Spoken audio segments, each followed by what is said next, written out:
In everyone's life, a time comes when they gaze in the mirror and recognize the reflection staring back isn't precisely who they expected to be. Perhaps it isn't failure that troubles them, but a subtle feeling that something essential is lost, a sort of disconnect between their current self and their potential self. This instance, this odd blend of realization and unease, is the genuine starting point of self-transformation. This is because external transformation is preceded by a quiet, psychological revolution internally.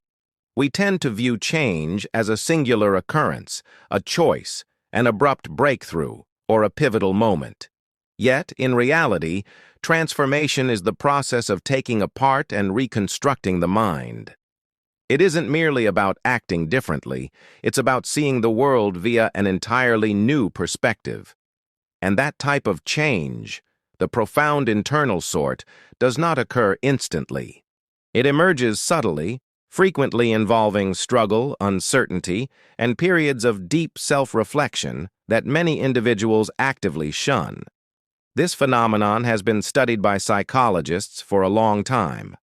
Carl Jung termed it individuation, the journey of merging the splintered pieces of the self into a cohesive whole. Abraham Maslow viewed it as the route to self-actualization, the slow emergence of one's complete potential after fundamental needs are satisfied. Yet past the theories and technical terms, the reality is straightforward. Transformation commences once the agony of remaining unchanged surpasses the terror of changing. The majority of people never consciously cross that line. They move through existence replicating patterns, operating on the identical emotional programs acquired in their youth. Their decisions are directed by unseen scripts, convictions shaped by upbringing, society, or initial life events. These convictions turn into mental barriers that silently determine what they believe they can achieve. I am inadequate. Success isn't for people like me. It is too late to begin again. These thoughts seem innocuous, but they form the unseen framework of an individual's existence. The psychology of transformation starts the instant we begin to doubt those barriers, not demolish them immediately, but simply observe them. Awareness, despite its simplicity, is the initial rebellious act against a programmed mind, as seeing the pattern means it can no longer completely dominate you. Scientists investigating neuroplasticity, the brain's capacity to reconfigure itself, have found something extraordinary. Each instance you deliberately question an established belief or behavior, your brain physically starts to alter its own structure. New neural pathways are created. Old ones atrophy. The brain is not a static map. It is a dynamic, living terrain that adjusts to your experiences and cognitions. In scientific language, transformation is neurobiological construction. You are literally remodeling your own mind whenever you select, think, or behave in new ways. Yet, herein lies the contradiction. Most individuals desire transformation absent the unease. They seek the benefit of change without the resistance that enables it. However, from a psychological standpoint, discomfort doesn't mean you are failing. It means your brain is being pushed from its familiar roots. It is the former self yielding its grip. The ego fights back because its sole function is to preserve equilibrium. This is the reason growth often feels chaotic. Your internal mechanism attempts to cling to what's known, even if that familiarity is precisely what is stifling you. If you have attempted to alter a routine, rising earlier, improving your diet, maintaining positive thoughts, you have probably sensed this pushback. It isn't mere laziness, it is your brain safeguarding its sense of self. This is termed homeostasis by cognitive scientists, the mental process that ensures your self-identity remains stable. When you behave in ways incongruent with your beliefs about yourself, your mind feels distress and attempts to reinstate the previous equilibrium.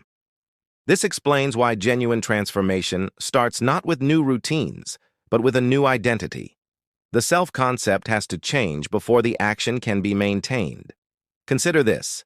If you perceive yourself as perpetually messy, you may tidy your space occasionally, but your mind will eventually revert to disorder. If you are convinced you are poor with finances, you might save for a short while, only to subconsciously undermine it. But when you begin affirming, "I am someone who maintains my surroundings," or "I am becoming adept at managing money," the mind starts to adopt this new image. Once that identity changes, the behavior follows organically, not arduously. Transformation, therefore, is fundamentally an identity endeavor masked as self-betterment. All significant changes, from overcoming dependencies to mending relationships, commence with redefining your core beliefs about yourself. This is the reason counseling, writing, and self-examination are effective. They bring the subconscious into view. They assist you in noticing the concealed convictions molding your existence.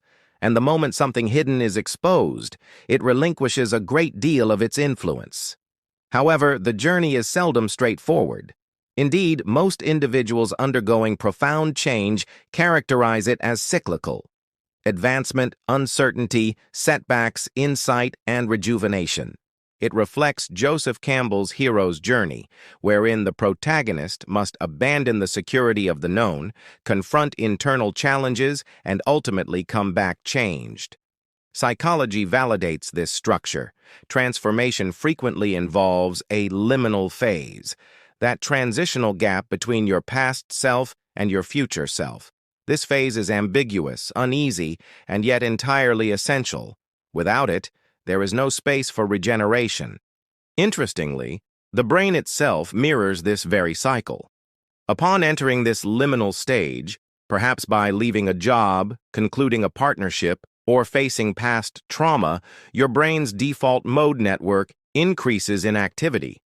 This is the area linked to self-analysis and personal narrative.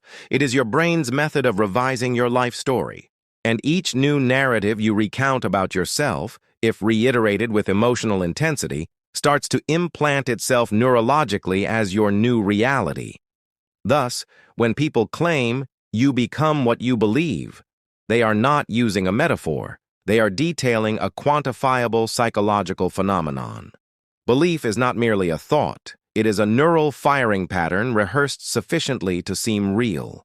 The sole method to alter it is via deliberate repetition, emotional backing, and new experiences that demonstrate to the brain that the old pattern no longer dictates reality. But this is the hurdle, and it is the point where most transformation efforts collapse. Individuals frequently attempt to change using pure willpower, compelling new actions while clinging to their former identities. They declare, "I want confidence," yet privately still view themselves as uncertain. They endeavor to appear strong while inwardly convinced they are frail.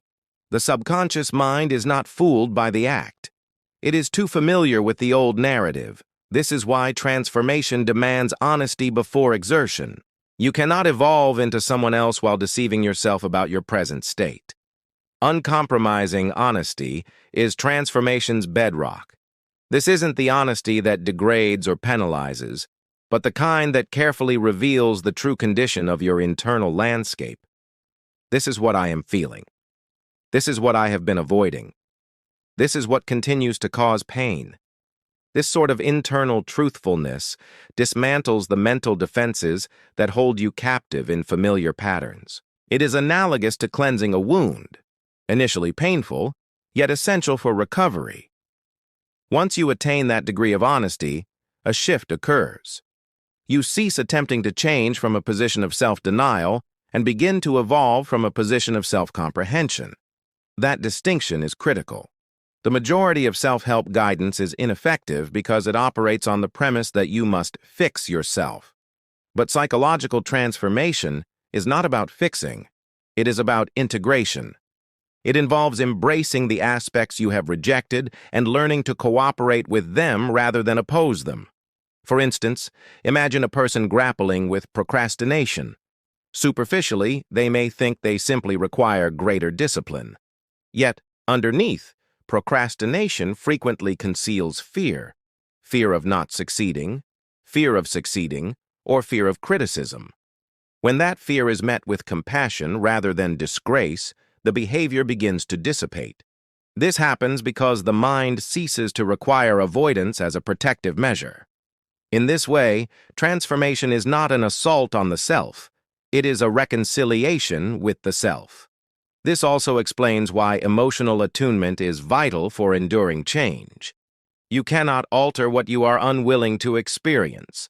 Emotions are messengers, information from the subconscious indicating what is out of alignment or unresolved. Rage could indicate violated boundaries. Sorrow might highlight loss or unfulfilled needs. Apprehension may expose the ambiguity between the past self and the one emerging. When you learn to decipher these emotions rather than repressing them, you start to process them instead of being imprisoned by them. Recent psychological research indicates mindfulness and self-compassion speed up transformation by diminishing the brain's threat reaction. As you meet your own unease with inquiry instead of criticism, the amygdala, the brain's alarm system, settles. This allows access to the prefrontal cortex, the area governing logic, choice, and sustained development. Put simply, self-kindness genuinely broadens your ability to change. The most significant transformations occur silently. They happen not through major announcements, but in those nuanced instances where you observe yourself making a different choice. You hesitate before responding. You take a breath before talking. You decline when you previously agreed due to fear. Every one of those moments constitutes a psychological micro-revolution. They reconfigure the self, and as enough accumulate, the former identity just recedes, supplanted by one that is more authentic, liberated, and aligned with your potential. Nonetheless, we seldom perceive transformation while it is occurring. Only in retrospect do you recognize the distance you have traveled, the discussions you no longer endure, the cognitions that no longer control you, the suffering that no longer identifies you. These all serve as indicators of change. Your current self would be unrecognizable to your former self. And that is the subtle miracle of self-transformation. It isn't one instant of enlightenment, but the slow awareness that you have surpassed a previous iteration of yourself without consciously trying to eliminate it. And still, there is always more to find. Transformation does not conclude. It progresses. Each time you grow into a new identity, life offers another challenge, another aspect of the self awaiting integration. Development never demands perfection, just involvement. The mind objects, the heart hesitates, yet an internal force keeps you advancing, compelled by the subtle but clear pull of your potential. The common misunderstanding about transformation is that it relies solely on discipline or drive. It is actually about awareness, an awareness so truthful it starts to dismantle illusion. When you perceive with clarity, observing the actual mechanisms of your mind, the anxieties, the stories, the defenses, you achieve freedom. It isn't the freedom that simplifies everything, but the freedom that permits you to select differently, deliberately, even in difficulty. A psychological phenomenon known as cognitive dissonance describes the unease felt when actions and beliefs conflict. Most resolve this by reverting their actions to fit their old beliefs. However, those who genuinely transform do the reverse.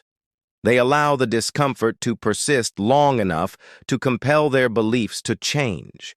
They tolerate that intermediate stage where certainty is absent, where awareness prevents retreat, but confidence for advancement is lacking. That is where the authentic work is done. That is where transformation solidifies into identity. In this regard, self-transformation is not a solitary event. It is a continual negotiation between your past self and your emerging self. Every day offers a subtle opportunity to react differently, to think differently, to see differently. At times you will falter, at times you will regress to old behaviors, but even so, you are not back at the beginning. Awareness cannot be unlearned.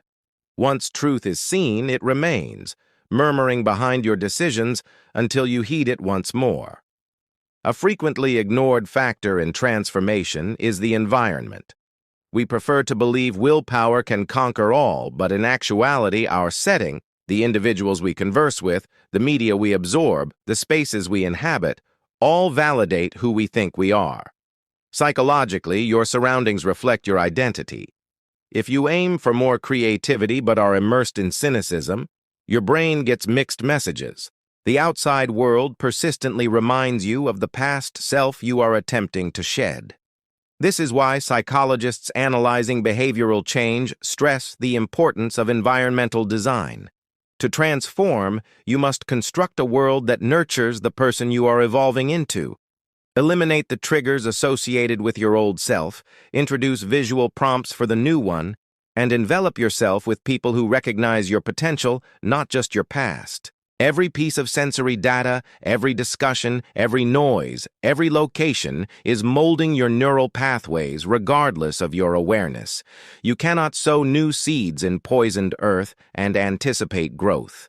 Yet, the most profound layer of transformation concerns not the external world, but what you permit yourself to believe inside. Beliefs are not merely thoughts. They are directives the brain issues to the body. If you believe change is impossible, your nervous system readies itself for defeat before you start. When you believe you are capable, your physiology alters. Your pulse, your stance, your concentration, all start to harmonize with that internal conviction. This isn't sorcery, it is the biology of expectation. The brain reacts to what it accepts as true. This explains why visualization and affirmations, when practiced with emotional certainty, yield quantifiable results. Neuroscientists have discovered that mentally rehearsing an action engages almost the identical brain areas as physically performing it. The more clearly you practice a new identity, the more your brain accepts it as familiar, and the less opposition you feel when enacting it in the real world. You genuinely become that which you practice. However, transformation is not pretense, it is embodiment. Pretending implies, I am something I am not. Embodying clarifies, I am learning to exist as what I already am, underneath the interference. Deep down, the human spirit does not long to be someone different. It yearns to retrieve the version of itself that was always complete, but lost. This is the paradox of self-transformation. It seems like becoming another person, but it is actually the process of recalling your true self, once fear and programming no longer control your decisions. Numerous philosophers depicted this journey using the concept of the false self, the facade you build for worldly survival. In childhood, we adjust. We discover what gains affection and what prevents dismissal. We fashion a mask suited to our environment, but in time, that mask grows constricting. It curtails your expression, your honesty, your liberty. The path of transformation starts when you cease to identify with that persona. You begin to ask, who am I under all I was conditioned to be? That single question can deconstruct decades of psychological programming. In therapy, this is occasionally called ego death, not dramatically, but as the slow release of attachment to the built-up self. You no longer defend your views so vehemently. You relinquish the need for correctness. You cease striving to validate your value. You start to witness your thoughts, rather than merging with them. From this vantage point, transformation feels less like exertion and more like an emergence. The more you let go, the more room you make for authenticity to surface. Yet, authenticity itself is not a static condition. It is fluid and adaptive. The person you are now is not the person you were 5 years prior, and this isn't contradictory. It is evolution. The psychology of self-transformation acknowledges that identity itself is mutable. Each belief, each event, each emotional realization revises a part of your internal narrative. Therefore, instead of pursuing a definitive version of yourself, transformation bids you to live harmoniously with your present truth. Understanding it will keep shifting as you do. Still, transformation demands bravery. It is not the theatrical type of courage, but the silent, steady kind that appears even when unobserved. Changing yourself involves letting down certain past versions of yourself, and occasionally letting down people who remain attached to those versions. You will encounter misinterpretation. You will forfeit certain relationships. You may even doubt your own mental state periodically. This is standard. Development frequently resembles loss before it resembles freedom. But what you sacrifice in comfort, you acquire in lucidity. There is also a psychological principle that is seldom discussed: the law of emotional conservation. It posits that repressed emotions do not vanish. They morph into patterns, projections, or even bodily stress. When you ultimately commit to transforming, all of that stored emotion ascends. This is why it feels tumultuous. It does not mean you are fracturing. It means your mind is discharging what it has held on to. The crying, the disorientation, the exhaustion. These are not indicators of frailty. They are signs that the old emotional accumulation is being handled. Each release makes room for renewal, and with every release, your connection to time shifts. The future ceases to feel like a remote goal you are pursuing. It starts to feel like a natural consequence of the decisions you make right now. That represents a significant psychological move from struggling to permitting. Because when you stop endeavoring to become, you begin being. You operate from alignment, not desperation. And paradoxically, that is when change accelerates. The instant you cease pursuing transformation is often the instant you achieve it. It is crucial to recognize that transformation is not always externally apparent. At times, it appears as quiet, silence, or even retreat. You might pass months in reflection, study, writing, or just observation. To an observer, it may seem you are stagnant. Internally, however, your neural networks are reconfiguring. Your underlying beliefs are being revised. Development does not always proclaim itself loudly. Sometimes, the most profound revolutions occur silently within the context of your everyday life. And when the new identity at last settles, it feels strangely familiar. You do not feel like a new person. You feel as though you have returned home. The perpetual internal strife diminishes. The stimuli that once provoked you forfeit their hold. You begin to reply with composure rather than defensiveness. You communicate truthfully without practice. You navigate the world with a groundedness not reliant on results. This is psychological maturity. It isn't the lack of pain, but the existence of perspective. Neuroscientifically, this phase aligns with heightened coherence between the brain's emotional and logical hubs, the limbic system and the prefrontal cortex. It is the synthesis of emotion and logic, instinct and consciousness.